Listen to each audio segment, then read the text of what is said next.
She's a young woman who has become famous in Little Rock, Arkansas, for all the wrong reasons.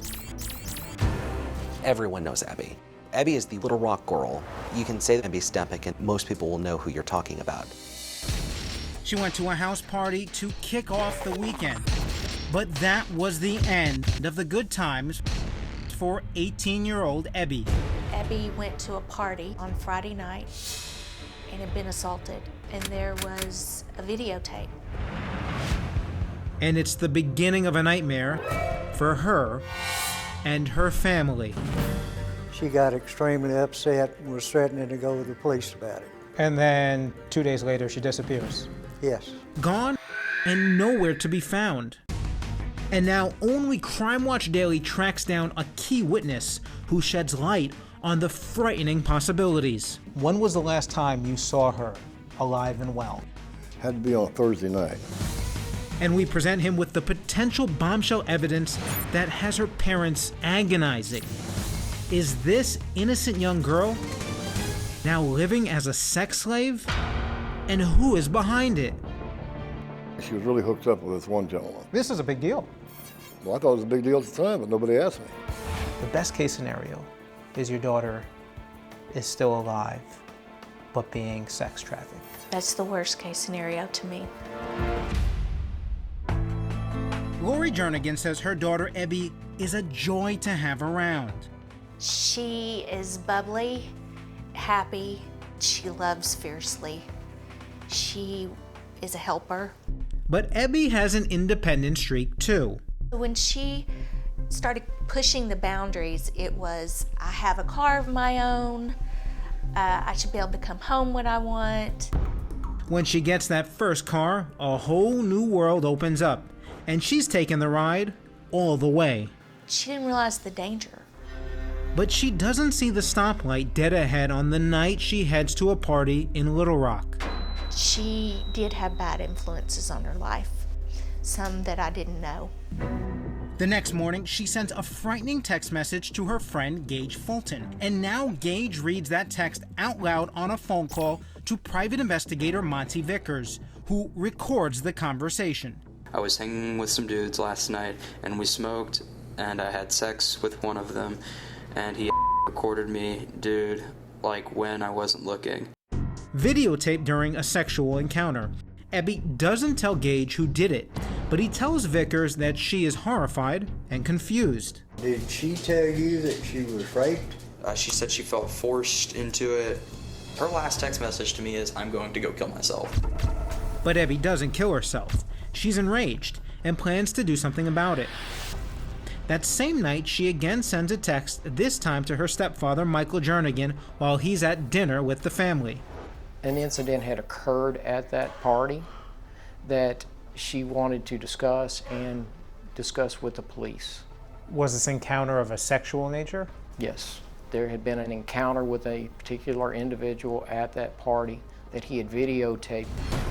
Michael leaves a message with Ebby that he's heading to her grandparents' house where she is staying, but he gets no response. Did you get worried? Yes, I called over to her grandparents to ask if she was over there. They stated that she had left, said she was going to meet me. But Michael says there has been no arrangement to meet anywhere. And it is the last contact he ever has with his stepdaughter. But suddenly, the family hears from Ebby the next day, when she answers a phone call from her brother Trevor. Like everyone else, he's been trying desperately to reach her. She answered, he said, where are you? She said, I'm out in front of your house. So he hung up and said, cool, and he goes out there and she's not there. So he calls her back. She answers and she says she's messed up. And he said, where are you? And she said, I'm in my car. And he said, where's your car? She said, I don't know. And hung up. And that's the last time anyone talked to her. And now the family is truly alarmed and terrified for the fate of their Ebby. He called the police immediately. And he said, you've got to look for her car. I know something's wrong. Something's happened. They listed her as a runaway and they weren't going to look for her. No possibility that she just decided to leave town on her own for whatever reason. She would move out and hang out, which was really unusual. But she would never run away and not talk to her family. And Ebby's family is searching for her everywhere until days after her disappearance, they suddenly get news that leaves them thunderstruck once more. Ebby's car is reported at a nearby city park by security guard Guy Hooper, abandoned. This is a surveillance image of her car on the road shortly after she went missing, but police are not saying exactly where or if anyone was in the car with her. Called Little Rock, notified them the car had been sitting there for 3 days, and they had gotten the car and taken it in. Seems like a big break in the case, right? Big break for you, only to find no Ebby. It was devastating. I can't describe to you how bad that was that night. Finding her car and not her. You might as well have told me she was dead. It was unimaginable. And what police find in her car only deepens the family's fear that something terrible has happened to Ebby. What 18-year-old leaves their cell phone or their clothes, her makeup? She spent all of her money on makeup. Her contact lens, she can't see without contacts. But Lori says she still can't convince police that Ebby is a victim of foul play and not a runaway. No matter how hard I tried, I could not get detectives to do anything about it.